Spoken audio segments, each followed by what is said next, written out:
Good morning students. BCom part third EAFM second में आज हम अध्ययन करेंगे उत्पाद एवं उत्पादन निर्णय, यानी कि product and production decisions. Production decision किस तरह से लिए जाते हैं और उनका क्या आधार होता है, इसके बारे में आज हम चर्चा करेंगे। मनुष्य की समस्त आर्थिक क्रियाओं का एकमात्र लक्ष्य उपभोग होता है, जिसे उत्पादक या उत्पादों एवं सेवाओं के निर्माण तथा बाजार में प्रस्तुतिकरण द्वारा ही पूरा किया जा सकता है। उत्पाद समाज की क्रय शक्ति, आवश्यकताओं की पूर्ति और मानसिक संतुष्टि को प्रभावित करते हैं।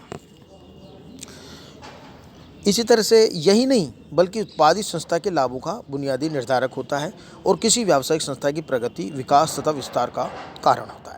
उत्पादकों के बाजारों का विस्तार, ख्याति में वृद्धि, श्रेष्ठ जनधारणा का विकास, लाभ एवं बिक्री में वृद्धि, भावी विकास योजनाओं का क्रियान्वयन आदि उसके द्वारा निर्मित किए जाने वाले उत्पादों पर निर्भर करती है। इसलिए प्रबंधकीय निर्णयों में उत्पाद एवं उत्पादन संबंधी निर्णय अधिक महत्वपूर्ण होते हैं। उत्पाद एवं उत्पादन संबंधी निर्णय सीमांत लागत, विभेदक लागत तथा अवसर लागत विश्लेषण के आधार पर लिए जाते हैं।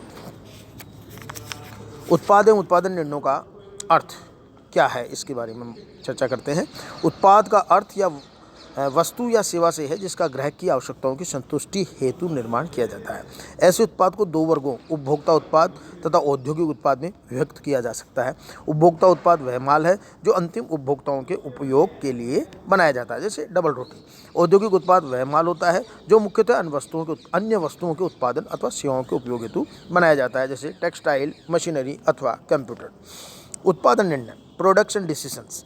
देखिए, उत्पाद निर्णय दो शब्दों उत्पादन एवं निर्णय से बना है। उत्पादन का आशय उपयोगिताओं से सृजन है।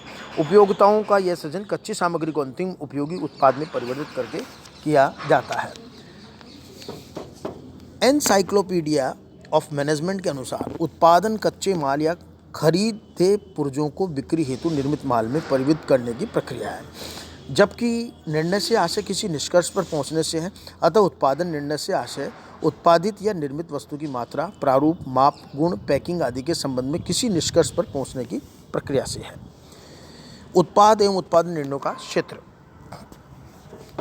उत्पाद एवं उत्पादन निर्णय विविध क्षेत्रों में लिए जाते हैं तथा संस्था के उत्पाद नियोजन एवं विकास नीतियों, उत्पाद मिश्रण, उत्पाद पंक्ति आदि को प्रभावित करते हैं। संक्षेप में उत्पाद एवं उत्पादन निर्णयों में निम्नलिखित निर्णयों का समावेश किया जाता है: वैकल्पिक उत्पादन सुविधाओं का उपयोग, लाभप्रद उत्पादन स्तर का निर्धारण, पूर्ण उत्पादन क्षमता का उपयोग, पुराने के स्थान पर नए उत्पाद का प्रारंभ तथा सीमित कारक के आधार पर उत्पाद मिश्रण का निर्धारण।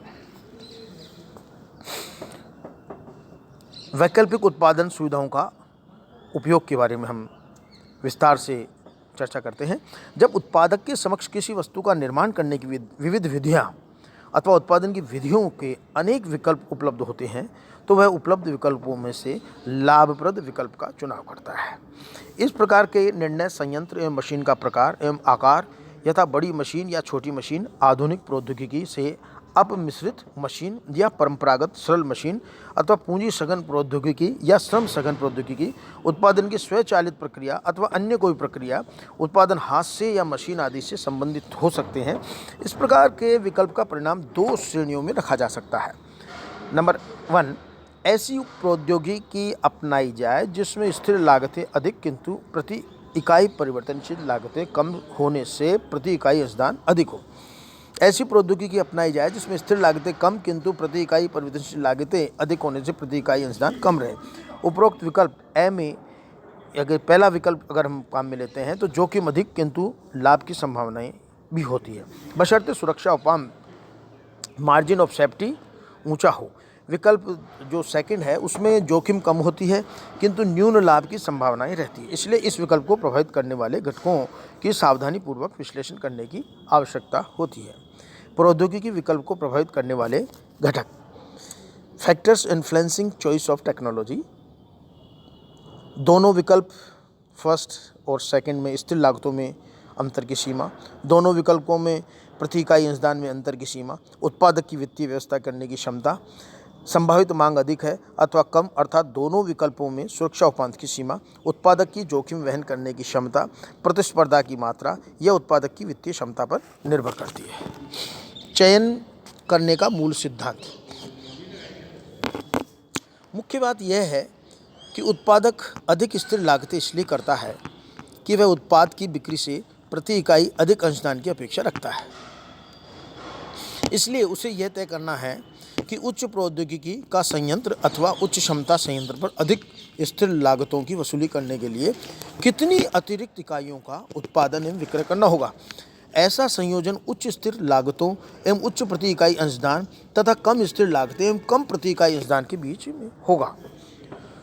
दोनों संयंत्रों से निर्मित उत्पाद चाहे एक ही मूल्य पर बेचे जाए अथवा भिन्न मूल्य पर, निर्णायक घटक अंशदान होगा, न कि विक्रय मूल्य या परिवर्तनशील लागत। ऊंची स्थिर लागतें एवं कम प्रति इकाई अंशदान वाला संयंत्र हमेशा कम स्थिर लागतें एवं प्रति इकाई उच्च अंशदान वाले संयंत्र से घटिया होता है अथवा विपरीत।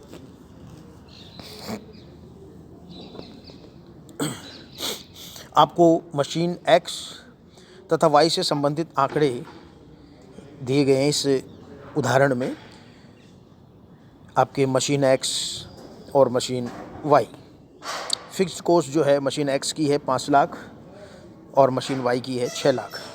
वेरिएबल कॉस्ट पर यूनिट जो है मशीन X की है 20 रुपये प्रति इकाई और मशीन Y की है 24। सेलिंग प्राइस जो है मशीन X की 50 और मशीन Y की 52 यानी कि 52। उत्पादन के किस स्तर तक दोनों में से कौन सी मशीन अधिक लाभप्रद है? Which of the two machines is more profitable up to what level of output? इसका सॉल्यूशन हम इस प्रकार से कर सकते हैं कि देखिए, सबसे पहले हमें कंट्रीब्यूशन पर यूनिट निकालना होगा और कंट्रीब्यूशन का फार्मूला है selling price minus variable cost per unit. तो यहाँ सेलिंग प्राइस जो है मशीन X की 50 रुपये दे रखी है, इसमें हम माइनस करेंगे 20 रुपीज़ जो कि variable cost per unit machine X की है। इसी तरह से ये 30 रुपीज़ आ गया इसका कंट्रीब्यूशन, और मशीन Y का कंट्रीब्यूशन 52 में से 24 जब हम घटाएंगे, यानी 52 तो जो है इसका सेलिंग प्राइस है और वेरिएबल कॉस्ट पर यूनिट जो है इसकी 24 है, तो 52 में से 24 गए तो 28 बच गए। तो इस प्रकार से कंट्रीब्यूशन इसका 28 हो गया। मशीन X पर कम स्थिर लागत 5 लाख रुपये किंतु उच्च प्रति इकाई अंशदान 30 रुपये होता है, इसलिए अधिकतम क्षमता तथा तक उत्पादन एवं बिक्री के सभी स्तरों पर मशीन X अधिक लाभप्रद है। यहाँ ऊंची स्थिर लागत एवं उच्च प्रति इकाई अंशदान में संयोजन की आवश्यकता नहीं है, क्योंकि मशीन Y का प्रति इकाई अंशदान ऊंचा न होकर नीचा है। इसी तरह से आपके जो है दूसरा जो हम उदाहरण देख सकते हैं, इसमें आपके जो इलस्ट्रेशन है वो एक कंपनी ने एक नए उत्पाद का विकास किया है जिसकी 10,000 इकाइयाँ प्रति वर्ष उत्पादित की जाती है। लागत के विवरण निम्नलिखित है। जहां आवश्यक हो, ह्रास की गणना सीधी रेखा पद्धति से 10% पर करनी है, और ये इस प्रकार से दे रखा है आपकी मशीन और मैनुअल। इसके अंतर्गत परचेज प्राइस ऑफ मशीन दे रखी है 40,000 रुपये, डायरेक्ट मटेरियल दे रखा है 10,000 रुपये और मैनुअल जो है आपके 10,000 है। डायरेक्ट लेबर जो 1,000 और मैनुअल आपके 6,000 है। फिक्स्ड ओवरहेड कॉस्ट जो है एक्सक्लूडिंग डेप्रिसिएशन 3,000 है और 2,000 आपके मैनुअल दे रखा है। वेरिएबल ओवरहेड्स जो है कॉस्ट है वो 4,000 दे रखी है मशीन की और 2,000 रुपये जो है आपके मैनुअल दे रखा है। उत्पाद का विक्रय मूल्य 6 रुपये प्रति इकाई निश्चित किया गया। यदि मशीन क्रय की जाती है तो इसका अनुमानित जीवन काल 10 वर्ष होगा तथा अवशिष्ट मूल्य 0 होगा। उत्पादन के दोनों विकल्पों के संबंध में आपको सीमांत लागत एवं अंशदान तथा मशीन की पूंजी लागत पर 5% ब्याज लगाते हुए कुल लागत याद करनी है। कौन से उत्पाद विकल्प का चुनाव किया जाए? तो इसके लिए हमें सबसे पहले statement of marginal cost and contribution जो है कैलकुलेट करना होगा। यहाँ हमारे पास जो है सेल्स दे रखी है 10,000 × 6, यानी आपके जो सेल्स है पर्टिकुलर्स, आप कॉलम बनाएंगे पर्टिकुलर्स, मशीन और मैनुअल। तो सेल्स आपकी दे रखी है इसमें 10,000 इंटू 6 यानी कि मशीन की सेल्स होगी 60,000। इस तरह उसके अंदर से लेस करेंगे मार्जिनल कोस्ट, आपके डायरेक्ट मटेरियल्स है 10,000, डायरेक्ट लेबर 1,000, वेरिएबल ओवरहेड 4,000 जो कि सवाल में दे रखा है, ये कुल आपके 15,000 हैं। इस तरह से 60,000 में से हम 15,000 जब घटाएंगे यानी कि आपके जो वेरिएबल कोस्ट घटेगी तो 45,000 कंट्रीब्यूशन आ जाएगा।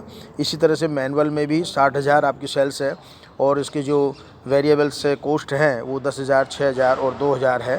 तो यानी कि 10,000 तो आपके मटेरियल और 6,000 आपके डायरेक्ट लेबर और 2,000 आपके वेरिएबल ओवरहेड, यानी कुल मिला के 18,000 हम इसको माइनस करेंगे 60,000 में से, तो ये 42,000 यानी कि 42,000 रुपये ये कंट्रीब्यूशन आ जाएगा। अब आता है स्टेटमेंट ऑफ टोटल कॉस्ट। तो देखिए मार्जिनल कॉस्ट पे हम स्टेटमेंट ऑफ टोटल कॉस्ट तैयार करेंगे। इसमें पर्टिकुलर्स का कॉलम बना लेंगे और मशीन का कॉलम बना लेंगे और मैनुअल का कॉलम बना लेंगे। और इस तरह से मार्जिनल कॉस्ट जो कि हमारे ऊपर दे रखी है वो 15,000 हो गई, ठीक है, और मशीन की तो और मैनुअल की 18,000 जो कि हमने कैलकुलेट की है। इस तरह से फिक्स्ड ओवरहेड आपके 3,000 और 2,000 आपके मैनुअल हो गए। इसी तरह से डेप्रिसिएशन 10% ऑन ₹40,000 पे 4,000 हो गया। इस तरह इंटरेस्ट 5% ऑन ₹40,000 पे 2,000 हो गया आपके मशीन के अंतर्गत। और मैनुअल में किसी प्रकार का डेप्रिसिएशन चार्ज नहीं होगा और ना ही कोई इंटरेस्ट चार्ज होगा। तो इस प्रकार से टोटल जो कॉस्ट है मशीन की 24,000 आएगी और आपके मैनुअल की 20,000 आएगी।